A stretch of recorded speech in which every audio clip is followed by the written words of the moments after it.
It's considered the observer effect, and it's really interesting because it means that we have these waves of energy, and as we make a choice, we create reality, which we do. So as you think, feel, and choose, you change your brain, because every time you choose, think, feel, and choose, those three things always go together. Always thinking means you're always feeling. Thinking and feeling means you're always choosing, and it's happening at like 400 billion actions per second constantly. So we're processing this world around us through this think, feel, choose, and then we build thoughts. So there's this structural consequence. So thought is actually a physical response of the think, feel, choose. And quantum physics kind of is helping us understand that. But quantum physics is is easier to understand with classical physics. So classical physical, quantum, the sort of non-physical world to work together. Does that make sense? It does. When we feel something, when something happens, there's an event in our life. Someone touches us. Do we feel it first? Do we think that we're feeling something? And how is that connection to the mind, body work? Very good question. So it's think, feel, choose. So like as we are... So I touch you on the shoulder. You think it first or you feel it first? It's going to happen pretty much simultaneously. So there's going to be because there's the sensation, and it immediately will stimulate think and then feel and then choose. So the feeling, the think, feel, choose work together to make sense of the physical impact and what it means and if it's threatening or not threatening, and all kinds of decisions are made in your mind, and it happens super fast. So it's think, feel, choose in cycles, and it's really, really fast. We talk about 400 billion actions per second, but it's actually 10 to the 27 and faster, which is an inconceivable speed. So what I've done with my work is to try and understand this, what is a thought and what is memory and what is mind and what is brain and how do they interact and how do they influence and do we have any sense of agency over this process and what does it look like? Yeah, can you explain it all? Absolutely, I can certainly try. So I spent 38 years studying this, and I started out in the world of working in more clinical. I practiced clinically for 25 years. And I initially started my research in the 80s, and funny enough, in the 80s, we were taught that the brain couldn't change. So all my lectures were around the brain is fixed. It's fixed. Fixed mind, fixed brain, fixed mindset. Yeah, so it kind of that's it. You've just got to learn how to kind of work around it, and so that's just and compensate, more of a compensation kind of philosophy. So I remember thinking in one of my neuroscience lectures that this does not work for me because we're changing and growing as humans. So I said, no, I'm going to start researching this, and I was told by my professors that's a ridiculous question, and I actually did a TED talk on this, the ridiculous question of neuroplasticity. So in the 80s, I said, okay, well, give me the worst situation. What's the worst situation? They said, okay, it's traumatic brain injury.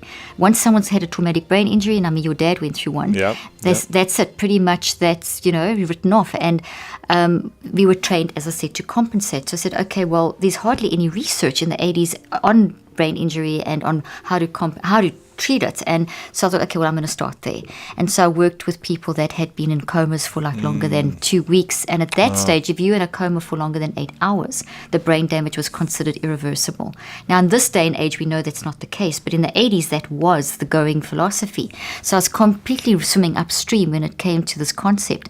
Anyway, I showed with my subjects that with using your mind, and not in any weird way, just a very systematic, deliberate, intentional mind management in different ways and different brain building and dealing with emotions and just different ways, same sort of process, that you can actually change this. And so some of my very first case study was a girl who was 16 at the time of her accident, and she had lost a whole year of school, written off as a vegetable. I mean, that's what the doctors used to say in those days, which is a terrible thing to say to someone. Anyway, long story short, after 8 months, not only did she manage to she came around. I started working with her when she was conscious and functioning sort of at a second grade level, and she wanted to. Her goal of greatness was to get back to finish 12th grade, and with her peer group. Now that was an impossible task. All the doctors said, don't even go down that road. Not even worth it. So I said, well, I was a new scientist then, very young, totally into this. Said, well, you go with me, let's do this. And within 8 months, she caught up to a 12th grade level, finished school with her peers, and went on to get a university degree. And one of the coolest things was that she was actually a really average student and not even good at math. After after the accident, using her mind to change her brain, she became like a math genius. This was like, and I can tell you story after story, and that really motivated me to work across the board with, now I really have to understand what's going on. And I happened to be living in South Africa where I grew up at the time. I was born in Zimbabwe and grew up in South Africa.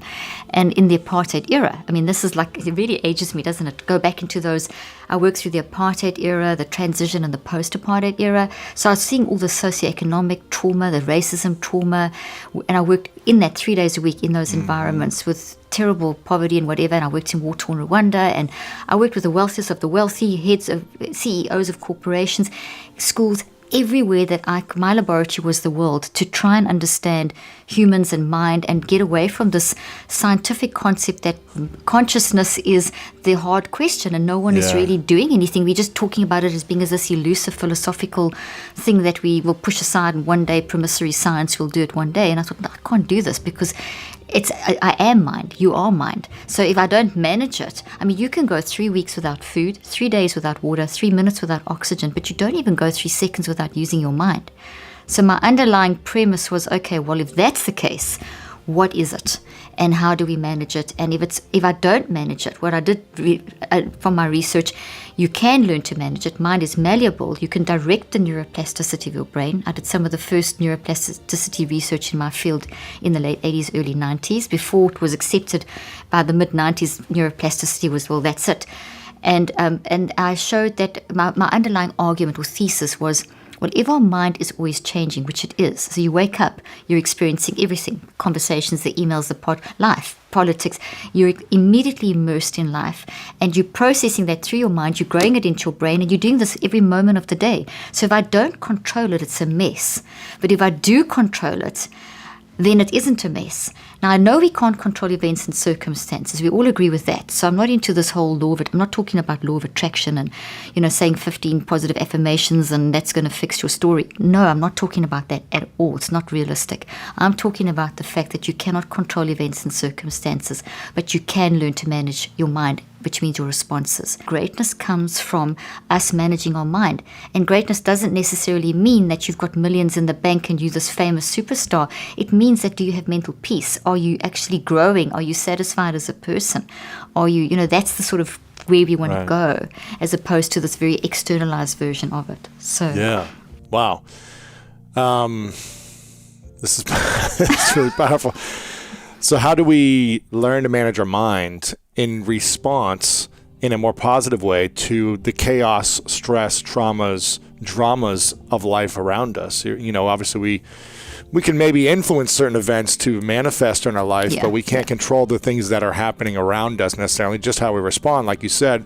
So how do we learn to reframe our mind or rewire our mind, and so that we can have inner peace when there is trauma or pain around us?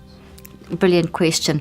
It's a skill that we learn. So that's really nice to know. The sooner, it's never too late to start, but the sooner we start, the better. So I have 4 adult children. They learned this, they grew up with this stuff.